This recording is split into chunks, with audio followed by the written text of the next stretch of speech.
नमस्कार, आप देख रहे हैं ग्रैंड न्यूज। मैं आर.के. राजपूत आप सभी दर्शकों का एक बार फिर स्वागत करता हूं। प्रदेश और देश में अभी अगर देखा जाए तो महंगाई की स्थिति कुछ सामान्य सी नहीं दिखाई दे रही है। राजधानी रायपुर की बात करें तो यहाँ की जनता काफी परेशान है बढ़ती हुई महंगाई को लेकर, क्योंकि अगर देखा जाए तो एक आम नागरिक जो आमदनी से कम आमदनी से अपना घर चलाता हो, या एक मध्यम परिवार का जिसकी सैलरी 20 से 25 हजार हो, उसके लिए भी अभी जीवन यापन करना, परिवार पालना थोड़ा मुश्किल और थोड़ा कठिन दिखाई देता है। इस खास चर्चा पर हमारे साथ दो खास मेहमान जुड़े हैं। भाजपा से प्रदेश प्रवक्ता हमारे साथ राजीव चक्रवर्ती जुड़े हैं, उनका मैं हार्दिक स्वागत करता हूं। कांग्रेस पार्टी से अपना पक्ष रखने के लिए संजू शुक्ला जुड़े हैं, उनका मैं हार्दिक स्वागत करता हूं। लेकिन सवाल रहेगा, भाजपा की सरकार केंद्र में है और राज्य में भी है, ऐसे में तो फिर महंगाई में कंट्रोल और नियंत्रण सरकार और केंद्र सरकार का क्यों नहीं है? राजीव चक्रवर्ती जी। राजपूत जी, आपको बता दूं, सबसे पहले तो आपके चैनल को मैं धन्यवाद देता हूं कि एक बहुत महत्वपूर्ण विषय पर हम चर्चा करने के लिए बैठे हैं और उस चर्चा के उपरांत एक बहुत अच्छी संदेश लोगों के बीच में जाएगा। और मेरे साथ में मेरे प्रिय अनुज भ्राता भी बैठे हैं, तो हम ये इस बहस को सार्थक बनाएंगे ताकि जो हमारी कमियां निकले या हम क्या सॉल्यूशन कर सकते हैं वो भी रहे, ताकि इसका संदेश दूरगामी हो। तो राजपूत जी, मैं आपको बताना चाहता हूं कि महंगाई की समस्या कोई आज की समस्या नहीं है या कल थी कोई समस्या नहीं है।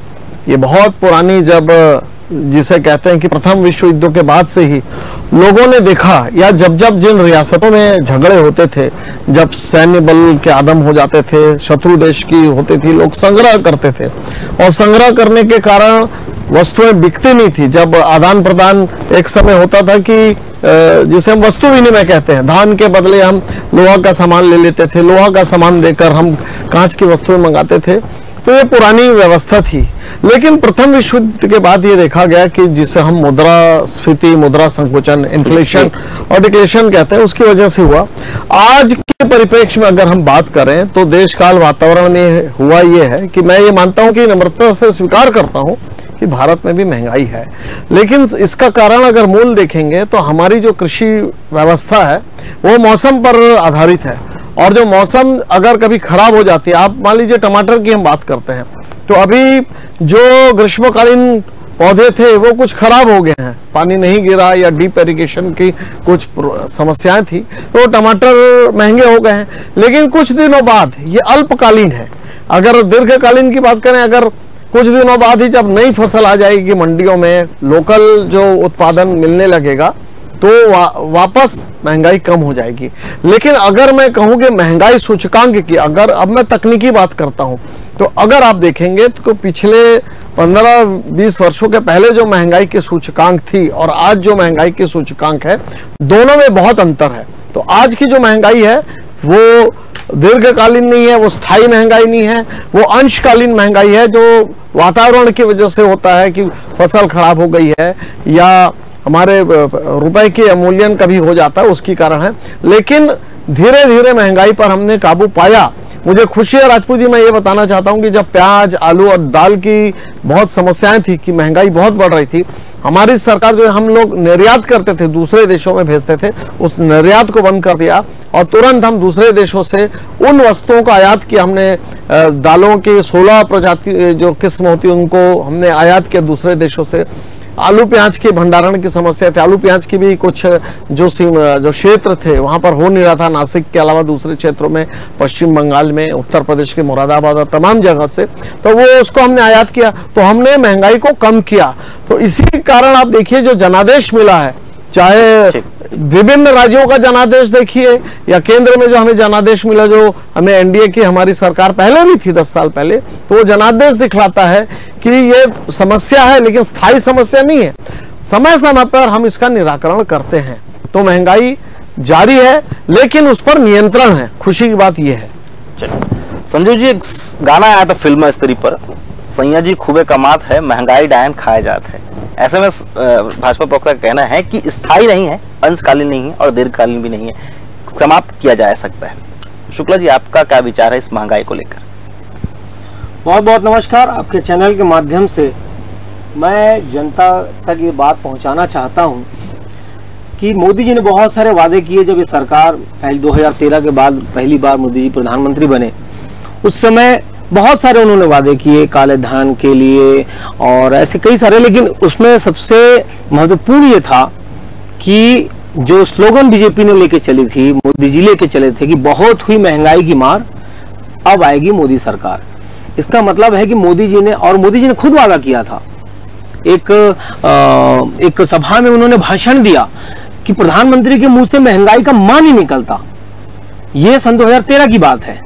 और सन 2014 में जब मोदी जी प्रधानमंत्री बने उसके पहले अभी इन्होंने कहा, भारतीय जनता पार्टी के वरिष्ठ प्रवक्ता है, मेरे बड़े भाई हैं, लेकिन इन्होंने कहा कि हमने महंगाई ये अंशकालीन है और हमने उस पर कंट्रोल पाया है। कैसे कंट्रोल पाया मैं आपको बताता हूं। सबसे, अगर किसी घर में कुछ खाने को नहीं रहेगा या अगर डॉक्टर के पास कोई मरीज है तो वो खिचड़ी खाता है। सिर्फ खिचड़ी के आकलन से मैं आपको बताता हूं कि महंगाई की स्तर क्या है, कहां तक इन्होंने कंट्रोल किया है। खिचड़ी में क्या क्या लगता है? चावल, मूंग दाल, नमक और हल्दी। अब मैं आपको बताता हूं कि जिस समय हमने सरकार छोड़ी थी, यूपीए की सरकार 2013 में, उस समय क्या रेट था और आज का क्या रेट है। चावल का रेट यूपीए की सरकार में 40 रुपया किलो हुआ करता था। हल्दी का रेट हुआ करता था 190 रुपया पर किलो। नमक का रेट हुआ करता था 10 रुपया पर केजी और मूंग दाल की कीमत थी 71 रुपया पर केजी। और जो कंट्रोल किया इन्होंने, जो अंशकालीन महंगाई को कम किया, इन्होंने बताया कि वो महंगाई को इन्होंने कम किया, तो कम करके आज ये दर है कि आज की सरकार में, बीजेपी के 10 साल की सरकार चलाने के बाद रिजल्ट ये आया है कि जो चावल 21 रुपए किलो था आज वो 50 रुपए किलो है। जो मूंग दाल हमारे समय में 71 रुपए किलो थी आज 125 रुपए किलो है। जो नमक हमारे समय 10 रुपए किलो हुआ करता था आज 30 रुपए किलो है। जो हल्दी हमारे समय में 190 रुपए केजी हुआ करती थी आज 450 रुपए केजी है। तो आप खिचड़ी का आकलन कीजिए, एक सामान्य परिवार का आदमी जो यूपीए की सरकार में जब खिचड़ी खाता था तब उसको कितने की होती थी, और आज खिचड़ी तक नहीं बना सकता एक सामान्य परिवार का आदमी। और ये कह रहे हैं आज डिबेट में बैठ करके कि हमने ये अंशकालीन महंगाई को कम किया, कंट्रोल किया। ऐसे कंट्रोल होगी। और इसीलिए मैं आपके चैनल के माध्यम से मोदी जी को, जो प्रदेश के प्रधानमंत्री, बड़े दुर्भाग्य से मैं उनको महंगाई मैन की उपाधि देना चाहता हूं, महंगाई मैन की संज्ञा देना चाहता हूं। महंगाई मैन इसलिए कह रहा हूं क्योंकि महंगाई मैन का कारवां यहां नहीं रुका, महंगाई मैन का कारवां और बढ़ा। सरसों तेल आज 200 रुपया पार कर चुका है पर लीटर। अरहर दाल आज 200 रुपये पार कर चुकी है। दूध, बच्चे का दूध तक नहीं छोड़ा, बच्चे के दूध में 2 रुपया 3 रुपया महंगाई बढ़ गई। और ऐसे कई सारे, आटा 10 रुपया, जो 10 केजी का जो आटा हुआ करता था हमारे समय में 80 रुपया किलो हुआ, 80 रुपये का 10 किलो आता था। आज आप देख लीजिए उसका रेट क्या है। और सब्जी की तो बात ही मत कीजिए। मैं भारतीय जनता पार्टी के प्रवक्ता से पूछना चाहता हूं कि बड़े भाई, टमाटर खाया आपने आज?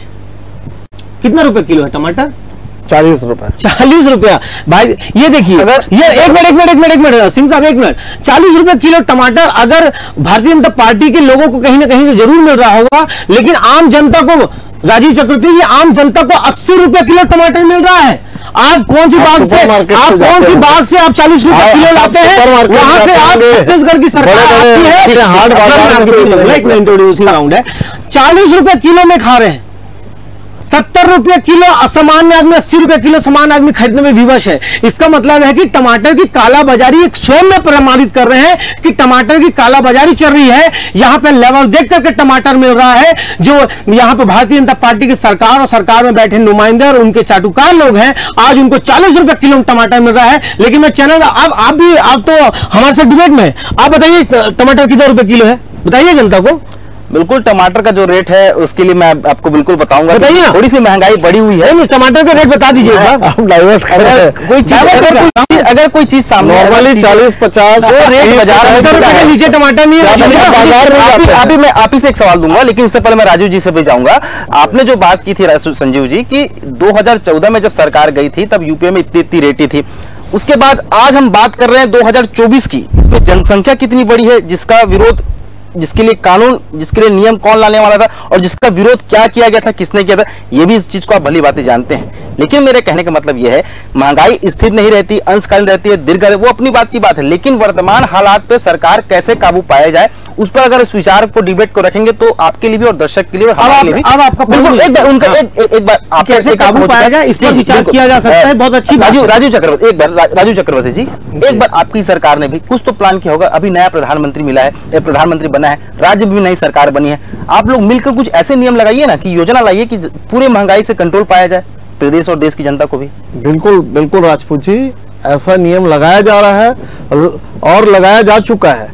जो देखिए सबसे बड़ी बात होती है कि जब बाजार वो होता है, जब प्रतिस्पर्धा होती है तो बाजार कहता है कि जब माल ज्यादा और आवश्यकता जितनी है उससे महंगाई का जो रेपो रेट है वो महंगाई का अक्सर वो प्रभावित करती है, जो बाजार को प्रभावित करती है।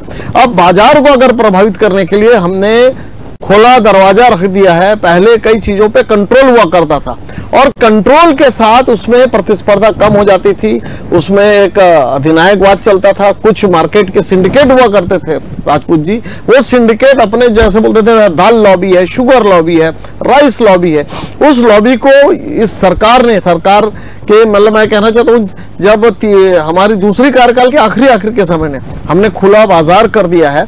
अब बहुत कम दर पर दालें आ रही है, चावल पर हम एक्सपोर्ट कर रहे हैं और बहुत सारी जगहों में हमारी चावल की किस्में जारी है।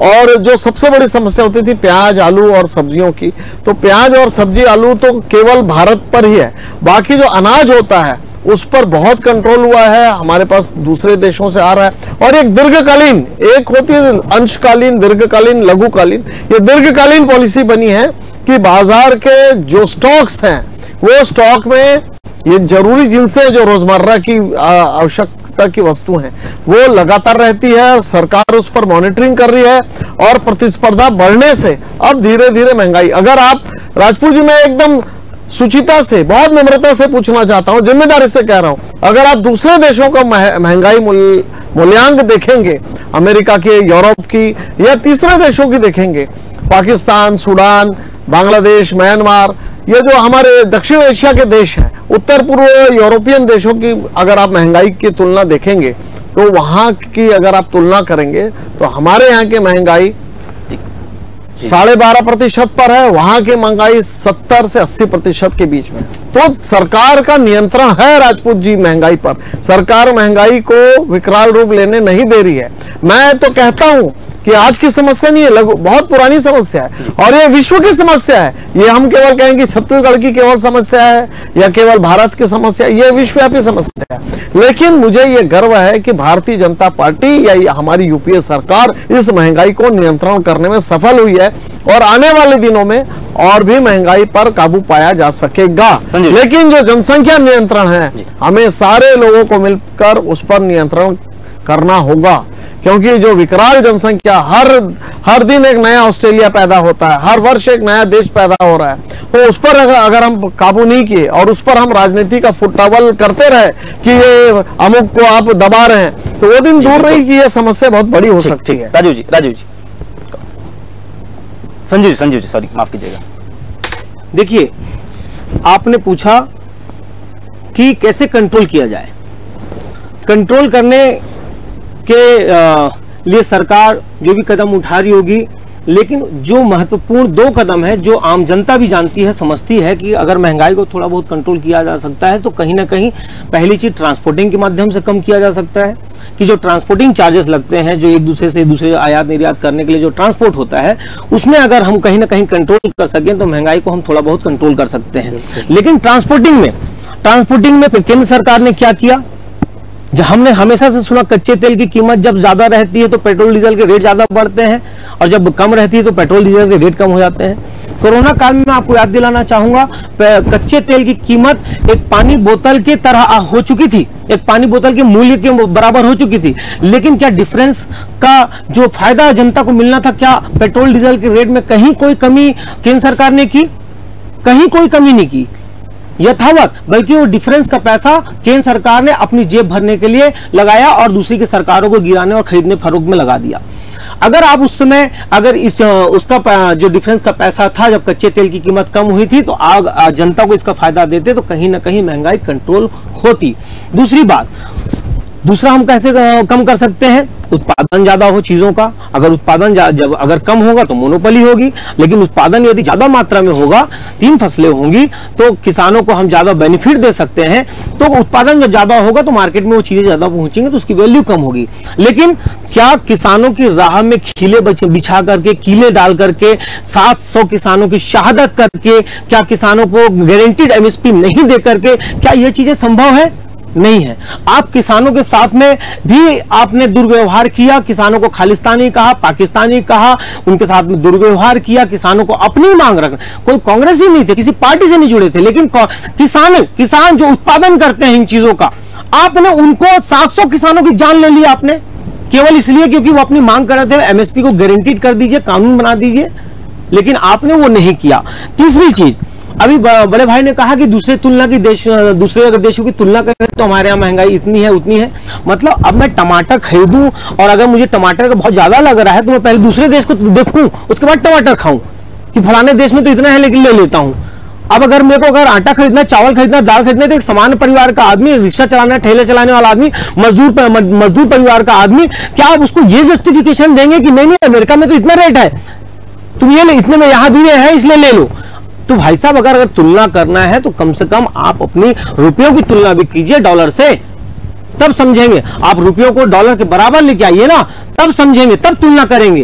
तो ये जो यहाँ पे जस्टिफिकेशन दिया जा रहा है, ये जस्टिफिकेशन के लिए, डिबेट के लिए सही है, लेकिन कहीं ना कहीं महंगाई को कम करने में विफल रही है केंद्र सरकार। इसलिए आपने पहली लाइन में कहा था कि एक गाना आया था, महंगाई डायन मारे जात है, तो वो महंगाई जो मोदी जी को एक समय में डायन लगती थी, आज केंद्र सरकार को, उनके अनुयायियों को डार्लिंग के जैसी महसूस हो रही है। बिल्कुल इसी पर जारी रहेगी हमारी डिबेट, लेकिन छोटे से ब्रेक ले रुके, ब्रेक का वक्त हो गया, देखते रहिए ग्रैंड न्यूज। ब्रेक के बाद एक बार फिर आप सभी दर्शकों का हार्दिक स्वागत है। महंगाई पर बात चल रही थी, विषय थोड़ा गर्मा गया था और अब वर्तमान की जो बात है वो सामने राज्य की सरकार और केंद्र की सरकार के हाथों में कि वो महंगाई को कैसे कम कर सकते हैं। राजीव चक्रवर्ती जी, इसका जीता जागता उदाहरण लोकसभा का चुनाव ही हम देख सकते हैं, जहां पर आप लोगों ने 400 सीटें की बात की थी और 300 का भी आंकड़ा आपने टच नहीं कर पाया।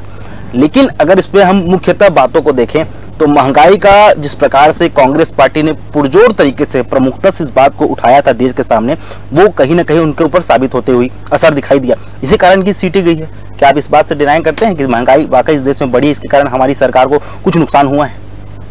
नहीं राजपूत जी, मैं आपको सबसे पहले तो ये बताता हूँ, जो अभी हमारे अनुज भ्राता ने कहा कि पेट्रोल के ऊपर जब बातें कही, तो पेट्रोल के जो रेवेन्यू थी उसी पैसे से जब देश के दूसरे कई सारे देश तबाह हो गए थे, हमने सारी जनता को मुफ्त में वैक्सीन लगाया, उसी पैसे से इतने सारे इंफ्रास्ट्रक्चर के काम है, उसी पैसे से सड़कें बनी, किसानों का उन्नयन हुआ, विद्यार्थियों का उन्नयन हुआ। तो भारत जो बहुत पीछे चला जाता, अब देखिए जो रूस युद्ध के बाद जो परिस्थितियां बनी पूरे विश्व में, हम कहाँ खड़े हैं, दूसरे देश कहाँ खड़े हैं। मैं आपने ठीक कहा कि किसान को क्या मतलब, वो टमाटर 40 में खरीदे, वो थोड़ी देखेगा कि पाकिस्तान में 250 रुपए में बिक रहा है या यूनान या लेबनान में 450 रुपए में बिक रहा है, लेकिन मिल रहा है, सुनिश्चितता है। तो ये जो बायोटेक्नोलॉजी का उपयोग हुआ आज हर जगह आप किसानों की बात कर रहे थे, जो अच्छी बीजें हैं वो आम किसानों तक पहुंची है।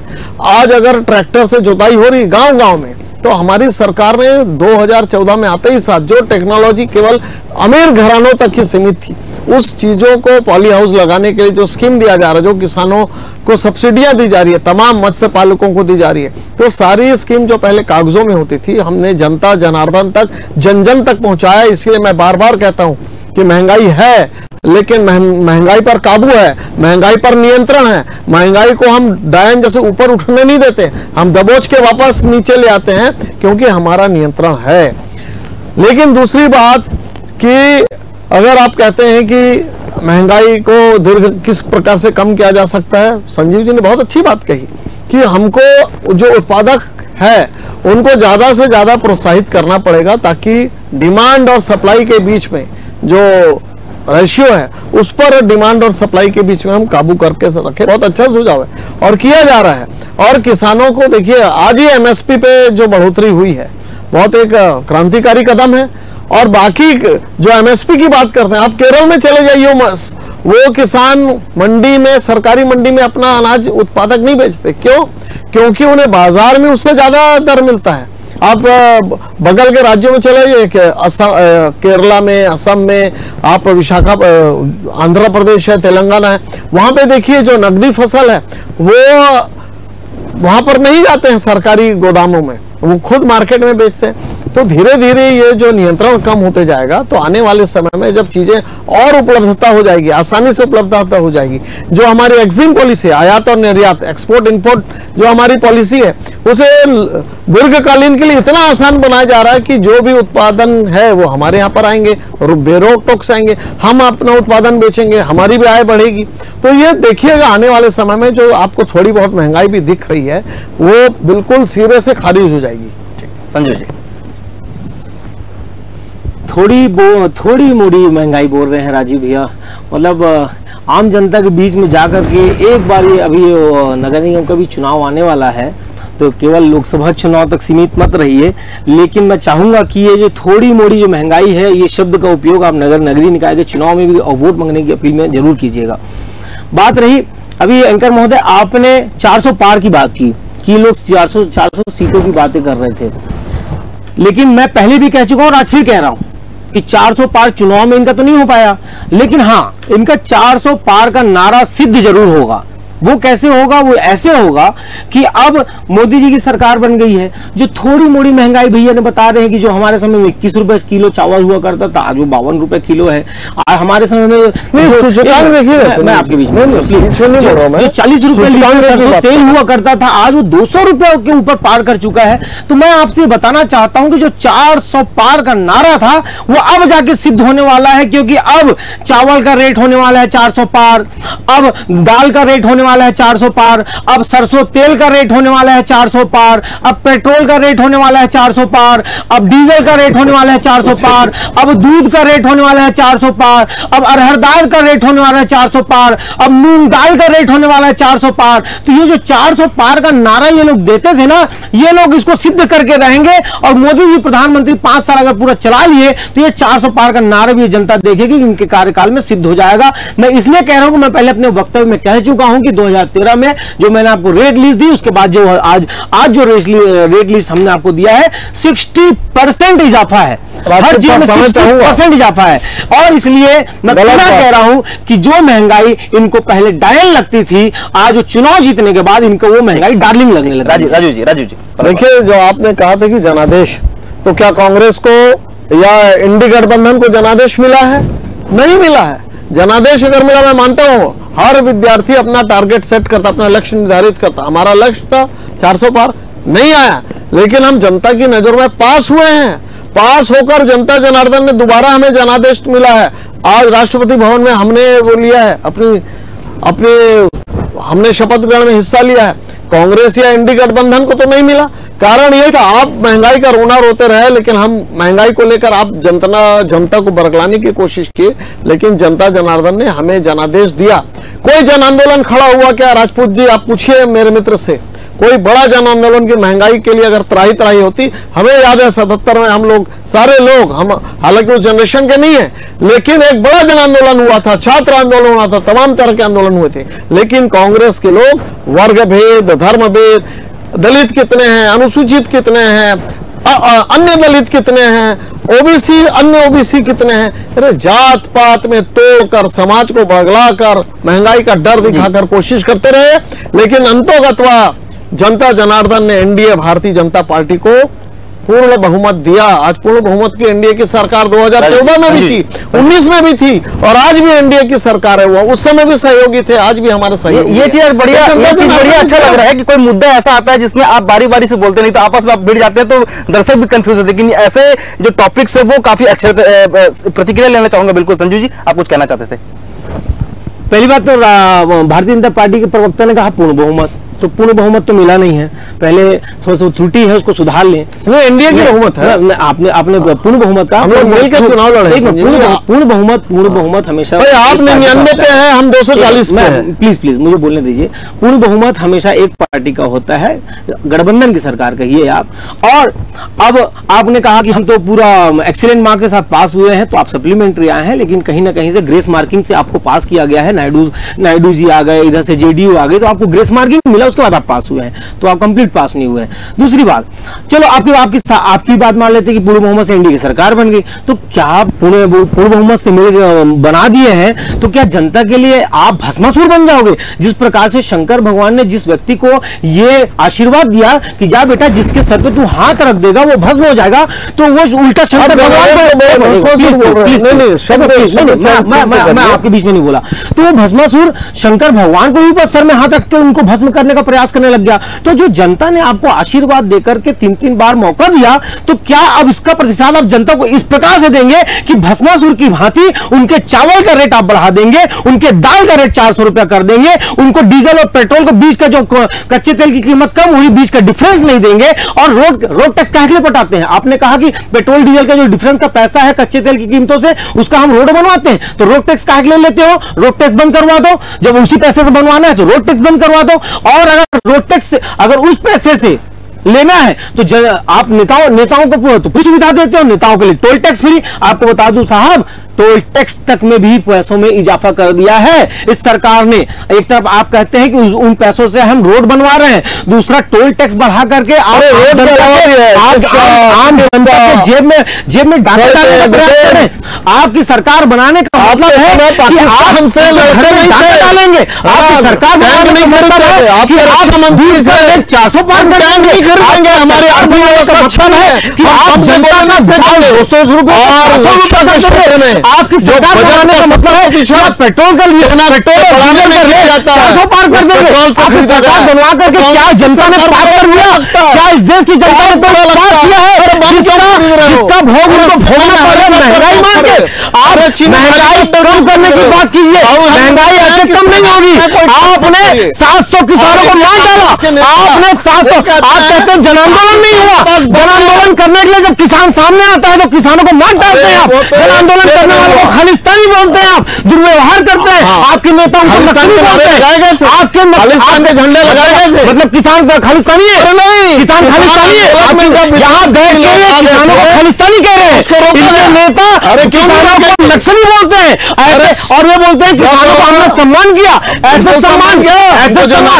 मैं अगर कहूँ आपकी पार्टी के लोग, अगर आपकी पार्टी के लोग खालिस्तानी है, मैं कहूँ आपकी पार्टी के लोग नक्सली है, तो क्या ये सम्मानजनक शब्द है? क्या ये सम्मानजनक शब्द है? आप देश के किसानों को नहीं बोलेंगे, सोनिया जी रोटी कर दिया, राहुल गांधी रोटी मानिए, जब 700 किसानों की शहादत हो गई, गारंटी नहीं दे पाए, एमएसपी पे गारंटी नहीं दे पाए। राहुल गांधी अगर 700 किसानों का 700 किसानों की शहादत की कोई भी शर्मा आपके अंदर होती, गांधी जी के मुंह में नहीं समझता है।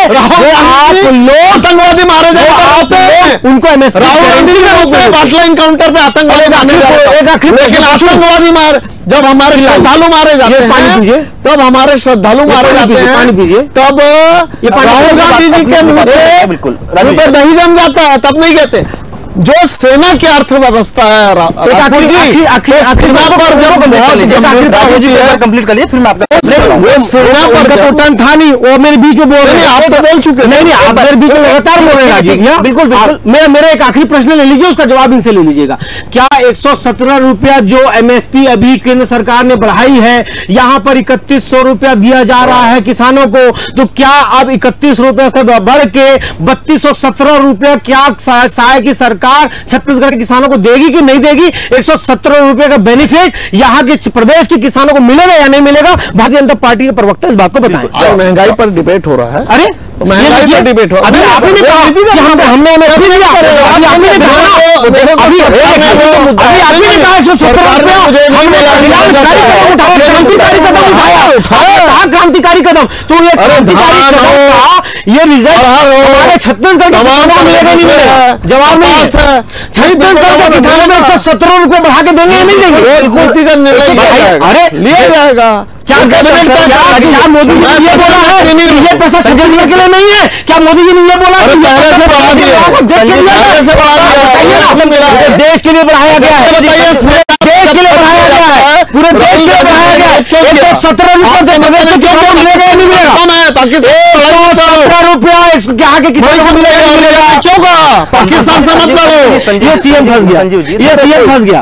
117 रुपया प्रदेश के किसानों को मिलेगा या नहीं मिलेगा? लेकिन उनका टर्म्स 117 रुपया पूरे देश के लिए मोदी जी ने दिया है। 117 रुपया राजू जी, 117 रुपया एमएसपी यहाँ के किसानों को लाभ होगा कि नहीं होगा? राजपूत जी आपका प्रश्न आप बताइए। नहीं बताइए, मैं संचालन कौन कर रहा है? 117 रुपया नहीं मिलेगा, पूछिए। आपने अपना बात तो रखा है, नहीं ठीक है। आप दोनों मेरे सम्मानीय प्रवक्ता हैं, सम्मानीय आमंत्रित गेस्ट हैं। उन्होंने कहा मैं राजू जी से करके प्रधानमंत्री जी ने क्रांतिकारी कदम उठाया, हम स्वागत करते हैं, लेकिन इस क्रांतिकारी कदम का लाभ प्रदेश के किसानों को मिलेगा या नहीं मिलेगा? भारतीय जनता पार्टी प्रवक्ता भाग रहे हैं बताने से। मैं जवाब नहीं दिया। प्रदेश झूठ बोला, प्रदेश के किसानों को बोला कि 10 रुपए की चीज 2 रुपए महंगाई का जो शास्त्री पैदा होगा नहीं देना चाहते।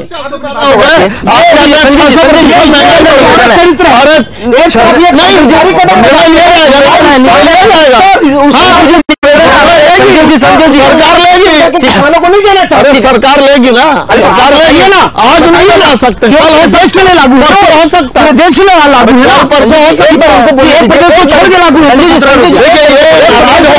है क्या? बताइए ना, इस प्रदेश के किसानों को मिलेगा नहीं मिलेगा? राजपूत जी क्या जवाब नहीं है। 3200 जनता ने जवाब दे दिया है, 17 विधानसभा में भी जवाब दे दिया है, लोकसभा में भी जवाब दे दिया है। अब जवाब डिबेट में आके इधर उधर की बात बड़े दावे से कह रहा हूं कि इस प्रदेश में सरकार है साए साए, लेकिन उनके जो कार्यकर्ता, उनके जो वक्ता है वो आए बाएं। राजू जी अपनी बातों को रखिए। जी देखिए, आज विषय था महंगाई की, और ठीक है आप अगर आप एमएसपी उनकी बात उनका टर्म्स एक उनको बोले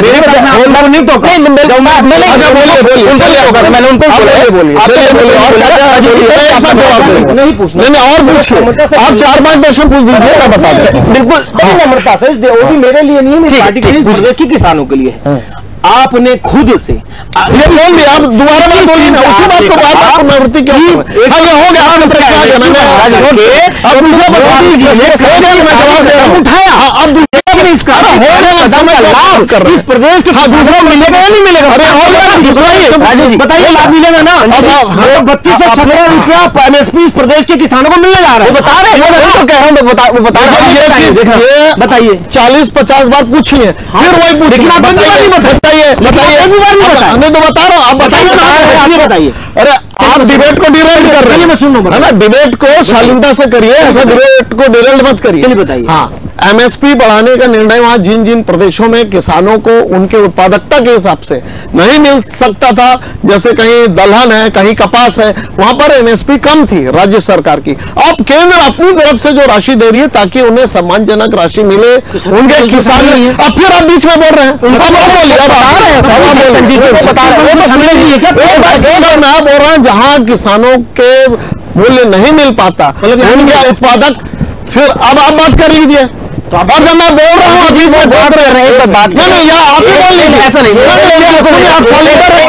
मैंने गोल जवाब संजीव। अच्छा आप जवाब दे रहे हैं, एक बार उनका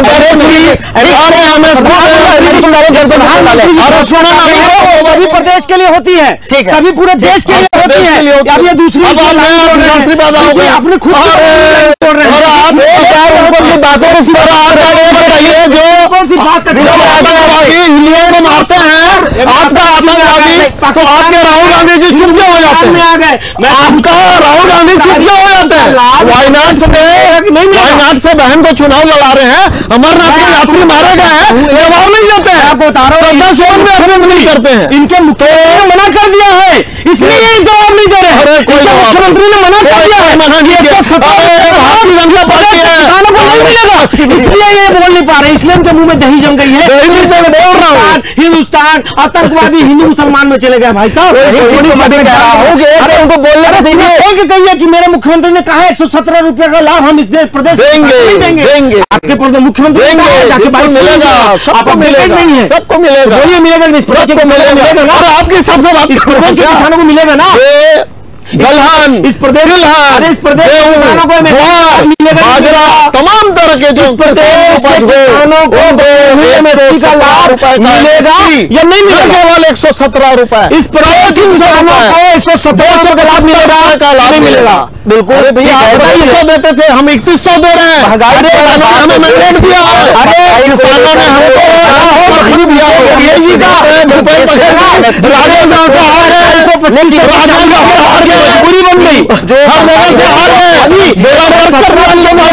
करने के काबू पाया जाए, लेकिन काबू 200 रुपए जाएगा और कब तक उसकी जो जानकारी है वो देश की जनता को कब मिलेगी और क्या कैसे कंट्रोल किया जाएगा उसे लेकर अपडेट होना चाहिए। लेकिन जो महंगाई पर नियंत्रण होना चाहिए वो केवल राज्य नहीं बल्कि पूरे देश पे कंट्रोल होना चाहिए। तमाम दोनों मीडिया पैनलिस्ट प्रवक्ताओं का मैं धन्यवाद देना चाहता हूं जिसने आप इस राष्ट्रीय बड़े मुद्दे पर आकर अपने विचार को व्यक्त किया और तमाम दर्शक न्यूज की बड़ी जानकारी के लिए ग्रैंड न्यूज देखते रहिए। धन्यवाद।